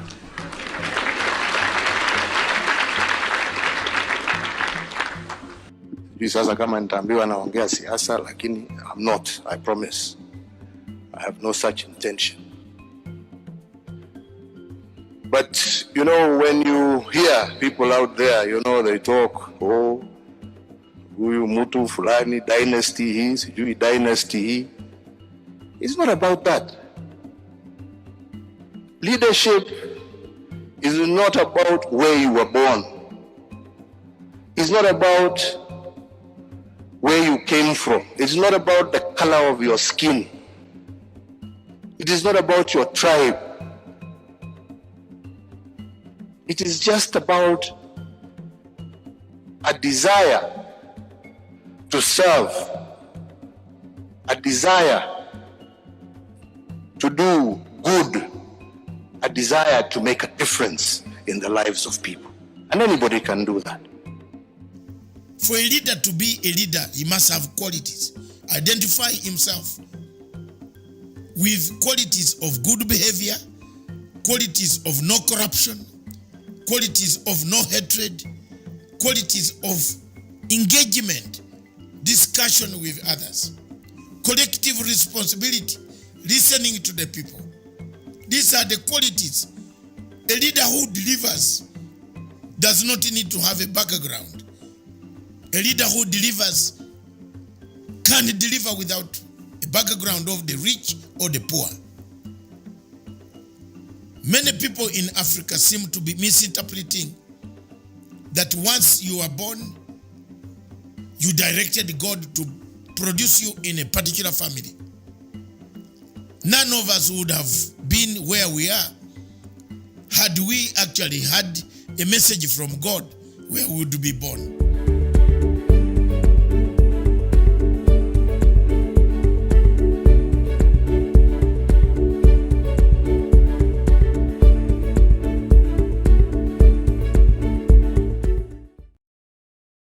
Thank you very much, viewers, wherever you are in Africa. Thank you very much. This is Africa Showdown, coming to you from Nairobi, the capital city of Kenya, the sunshine city of East Africa and Africa. Thank you very much. You have been watching us for the last 1.5 hours, and we are coming back now. Right now, we are crossing over to London, where we have our correspondent, our expert analyst, and a man who knows politics himself, a veteran of political science, a lawyer by profession, a political scientist by profession again, a journalist by profession of the Commonwealth himself, Dr. Jesse Mashate. Good morning in London. Hello, good morning. It's you guys in Nairobi. It must be warm that side, I think. It is warm indeed. It is actually afternoon in London. It is about 1 o'clock, if I'm not mistaken. Or minutes to 1 o'clock, about 5 minutes. Yes, thank you very much, sir. The summit for tomorrow, can you give us a glimpse of what is going to happen? What do you expect? All African heads of state have been called in London. What do you expect? What shall Africa get out of this? Are we able to come out with anything? What can be got out of it? Zimbabwe is not coming. I'm loading that whole question to you, sir. You can see tomorrow's conference, the UK Africa Investment Summit is primarily coming against the background of Brexit, where Britain is getting out of the European Union. But with the important factor not being politics at this time, but I think it's economics. It is apparent that Britain is looking for establishing wider markets and maybe more so reviving its historical ties with the Commonwealth, and where possible digging into some of the previous Portuguese, like Mozambique and so on, and then the Belgian areas like Rwanda and so on, which are now members of the Commonwealth as well as many areas in Central Africa. Mm-hmm. And it comes at a time when the French are trying to spearhead the creation of a new currency called the ECO, which is being opposed by English-speaking West African countries, therefore trying to take hold of the economic control of the former French colonies. So there are many things, including the American expansion in the local area and so on and so forth. But I tend to think that it's mainly this Brexit factor which is pushing Britain into organizing this sort of conference to galvanize its position economically and to forestall any shortfalls that may come about from the Brexit, which is taking effect at the end of this month, that 1st of January. Yeah. So to you, I see is a meeting purely to find new markets, new links, new relationship with other African countries that are not members of the Commonwealth, right? It is a way of strengthening the existing Commonwealth ties, as well as expanding on to what it already had. But you see, the Commonwealth countries are no longer the exclusive domain of Britain, because many countries have established themselves there. China has come in to establish ties with these countries on a bilateral, terms. Japan and the European Union, and so on and so forth. So Britain is not completely assured of its, domination. But as you can see, they are still pursuing the old goals. Like, for instance, in the case of Zimbabwe, excluding Zimbabwe, to me, it signifies that they are the anti-Zimbabwe rhetoric was not so much a matter of being against Mugabe, but it is being against Mugabe's policies. In any case, you remember very well that before Britain cut ties with Zimbabwe, they had even stated that the Zimbabwe was a white-listed country. In other words, nobody from Zimbabwe could apply for asylum in Britain. And yet, that very week, the same week when Zimbabwe was declared a white-listed country, when Mugabe, issued the orders to seize certain white-owned farms, Zimbabwe was put on the blacklist, from a white list to a blacklist. Okay. So you can see that, and the same policies which Mugabe was following have not been overturned by the crocodile. Mnangagwa. And therefore, it seems as if the same policies that were, verifying Mugabe have been transferred, mutatis mutandis, without amendment, to the new Zimbabwe and our friend, the crocodile, Mnangagwa. Okay, Doctor, we want to leave you to go. But before we leave you to go, we want to ask, what do you think about the Kenya BBI? I think my impression is that Kenya BBI might be the way forward for Africa. It's not only Kenya, but Kenya being the forerunners will probably find they will pay the price. But it is the model which will have to be followed by other African states.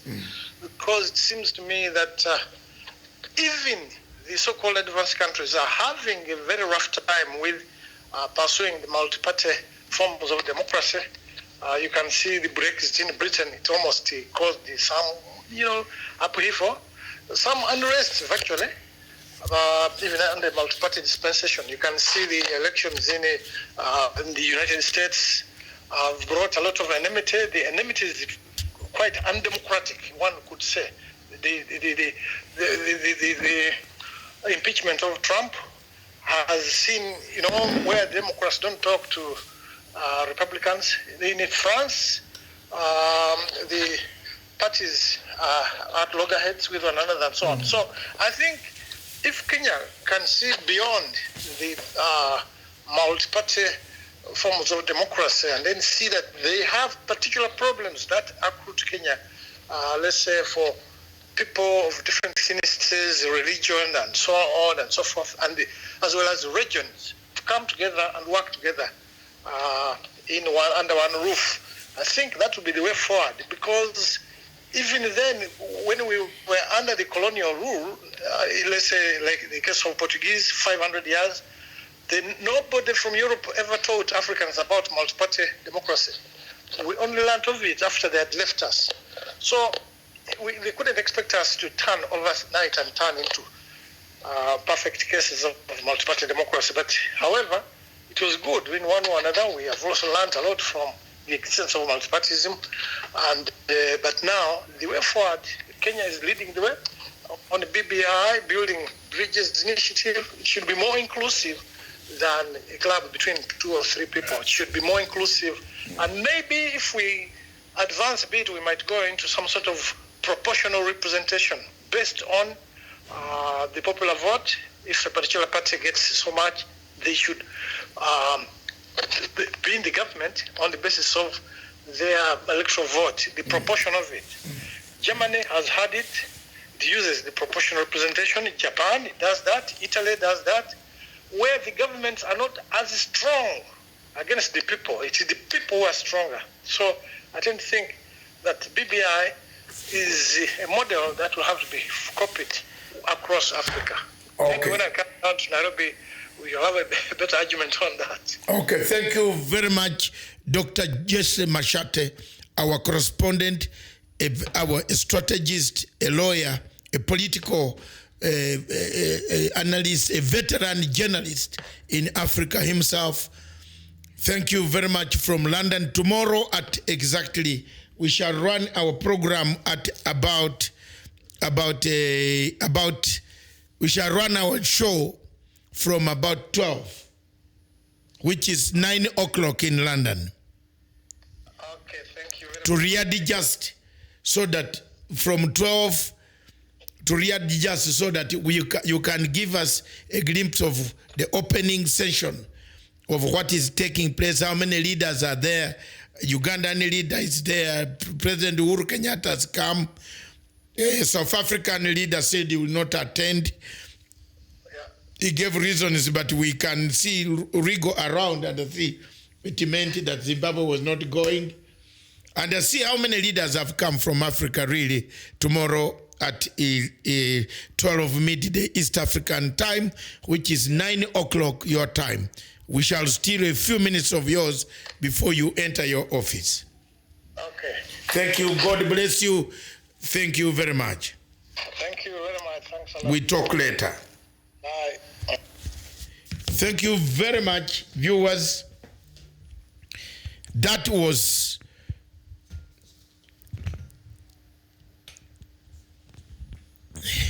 thank you very much, viewers. That was Dr. Jesse Mashate from London, a veteran. We have lived together in that capital for 34 years.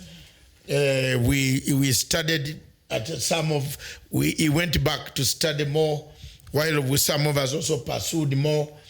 He's a senior lawyer there, an investigative journalist piece. We work together on a number of things. Tomorrow we shall see whether we shall get Professor Hoire, also my professor in international relations. Professor Hoire and I worked together on the International Criminal Court. He's written quite substantively on International Criminal Court and widely. So we shall see, get a number of analysis coming from there, and we shall switch our satellite towards United Kingdom and see what we can get right from inside the meeting. Otherwise, thank you very much, Miriam. Something has come in. Muguna has tweeted in,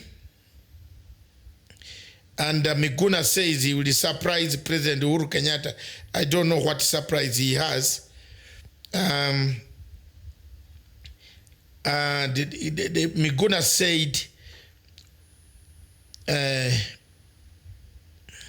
Miguna has a plan to surprise Uhuru. There's no plan. Miguna has listened and quietly went to the Berlin and filled the forms.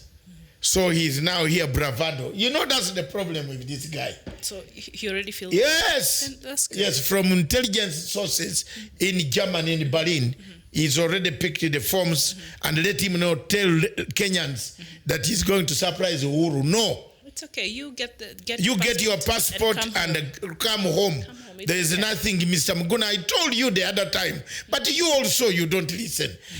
Get your passport and come home. If you want to come home, he has filled the forms. The passport is being worked on. So just quietly, don't expand. You know, he's now bringing in the German government, who are now saying there is dire situation in Kenya. If the situation is dire in Kenya, why do you want to come there? If it is so bad in Kenya that Miguna said the situation is so dire. You know, Africans, we have a problem of accusing our own people. Zimbabweans went and said, the situation is so bad in Zimbabwe. Morgan Changarai, this man here, he's so bad with these two. They went on around the world, say bring sanctions, bring sanctions. Now, Mugabe is dead, they are still there. This one is dead, Mugabe is dead, this one is suffering from the sanctions. So Africa, learn to be very, very careful. Please. There is one thing I struggle for. And Miriam, I'll tell you, I never called for sanctions against Uganda. There is a deficit there of politics, but you leave it to go. Because sanctions will mean everything will cripple. People will die. Back to you, Madam Miriam. I won't even say much. I think Dr. Machete sort of summarized the whole situation about Zimbabwe and, of course, the isolation of Zimbabwe. And perhaps Zimbabwe was perhaps hoping that this could be the year that it will be returned to the Commonwealth, because it was removed from the Commonwealth. So Britain, of course, is formalizing its disengagement from the European Union. This is after, the Prime Minister Boris Johnson won an overwhelming mandate in December. The process dubbed Brexit will see the United Kingdom individually reviewing its trade ties with the rest of the world, and that is including Africa. And so that advises, and now the Africa-UK summit that will be commencing tomorrow there in London, and notably Zimbabwe was not included in this summit. And of course, President of South Africa, Cyril Ramaphosa, of course, will not be attending. He said he's having a lot of things that are urgent in South Africa, including the power crisis they're having there.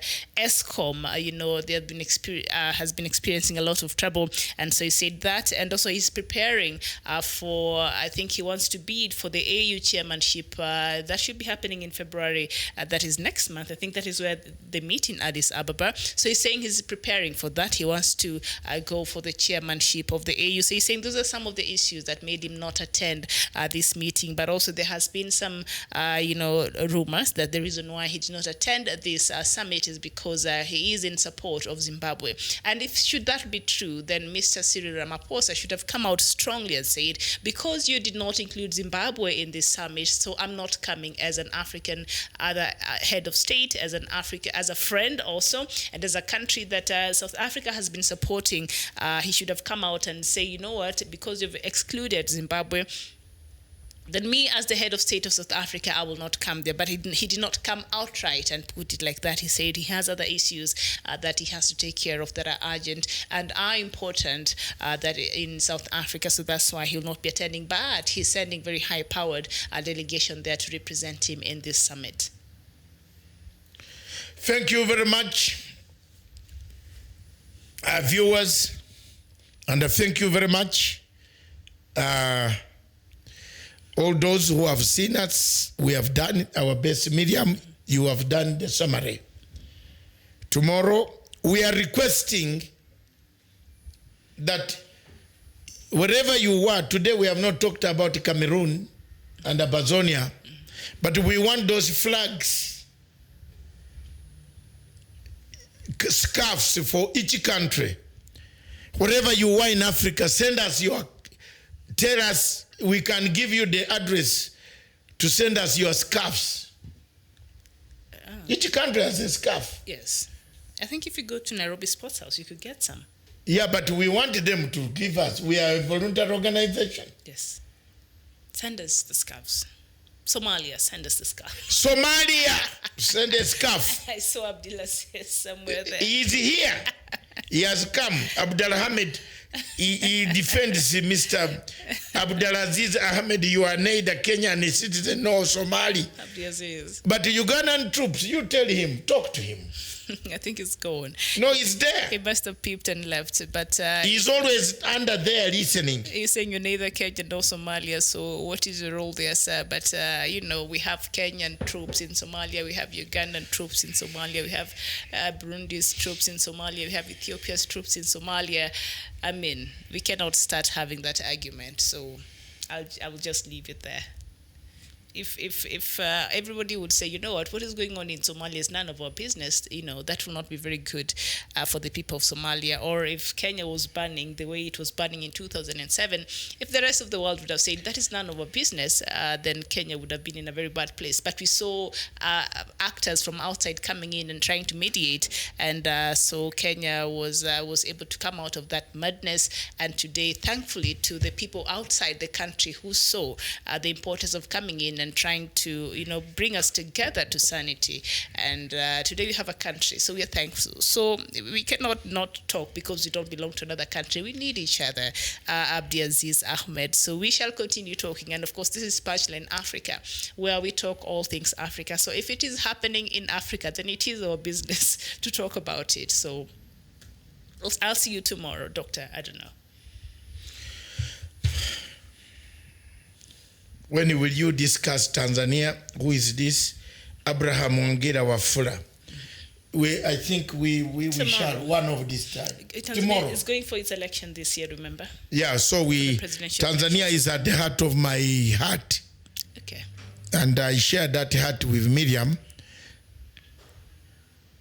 I don't know, unfortunately. No. The look. I didn't say anything. No, the looks. People, I'm seeing you here. Look at that. You are caught on camera. Thank you very much, viewers. Thank you very much in Cairo, in Libya, Tripoli. You are suffering. We know. But we shall not leave you. We shall be with you up to the end. Today I wrote one thing. Miriam, I have not told you this. For the sake of Jerusalem, I will not keep quiet. Am I becoming a preacher? For the sake of Jerusalem, I will not keep quiet. If you attack President Uhuru Kenyatta and you expect me to keep quiet, you are in for a very big shock. I will defend, and I will defend him up to the last iota of my blood. Your blood? Yes. That is deep. It's very deep. Okay. He does not pay me to do so, but I'm an elder in Africa. So I will defend him up to the last iota of my energy. I have no regrets. What? What else on earth do I need? I only need life to stay alive. The children have grown. They have also grown children. That's it. I've done my job on the African continent to call upon them to look ahead. There's a story that has just been sent here of a plane that went to Sudan to carry money. I told you, for me, to carry money to, I don't know. To Sudan or from Sudan? From Sudan. From Sudan, they have money that they can give with. Oh, yes. With the money of the former president. When you tell people, they don't listen. But now, nobody is paying me. I pay for myself. I told you my trucks were even intercepted in Rwanda in the chaos between the border between the crisis. But because Kagame knows I'm also battle-hardened, although not better than him, because he's worse. He has chased machinery. But doctor, don't be diverted with that. Yes, I will not. You were discussing something. Very serious. Can it be for the topic tomorrow? Because it's coming out in the newspapers tomorrow. Yes, okay, then. Money was poop. From Sudan. Yeah. And it was impounded. Ah, okay. Oh! We shall talk about the latest in Thank you very much, viewers. I told you, know how to do it, but it was left in Entebbe. Sorry. And Ogebe Mott is asking, what about South Sudan? Is it invited to the summit? I think they should not have invited. expound more about the issue of Miguna. I'm told Miguna has got his quietly signed the forms. That's very good. That's all I can tell you. Now he's saying he's going to show Uhuru Kenyatta. Just come home, Bwana. Welcome home, Mr. Come home, and then after your passport, after eating some food here, again fly back to where you want to fly. But when you say you want to overthrow a government, which government will you overrun here? Nobody will follow you in Africa for a revolution, especially Kenya here. By the time you leave Kibra could only rise because of Baba. He should not go to Kibra. But now you are against Baba, you are insulting him. Nobody will follow you. You better stay out of the bedroom. You will die like your Konko. No, he better. Don't try. Don't try the bedroom. That will be a problem. Baba's bedroom, it comes fighting back. They love Baba. And they don't think they can follow you anymore. You lost the salt. You have become saltless like a Murkomen. The leader of what? Senate? Hey, Majority. You saw some MPs are plotting to finish, to remove Murkomen and others. But I think that's a right move. Yeah. All right. There is something, a saying in a proverb, which I don't want to use, but let me leave it to God. All right, let's just leave it. It will be one day. Salvation could come from the hills. You know, have you read the book called The River Between? Very long time ago. Nyambura and Mudhoni and Waiyaki. Yes. There was a man called Waiyaki who loved a girl called Nyambura. But he had you see, there were differences. The river between that is corner. That's it. And I want to take this opportunity to say tomorrow, take care I'll be on other businesses. All right, thank you. Thank you, our viewers, for keeping it here. Thank you for engaging with us. Thank you for making this show a success. We appreciate your time. We appreciate your Say presence. 18 minutes. Yes, 18 minutes past 4 p.m. here in Nairobi. We'll see you tomorrow, 11 a.m. East African time for another edition of Good Morning Africa, where I'll bring you the latest of what is happening in Africa, including that story of Sudan and other countries in Africa. But for now, it's bye-bye from me, from us.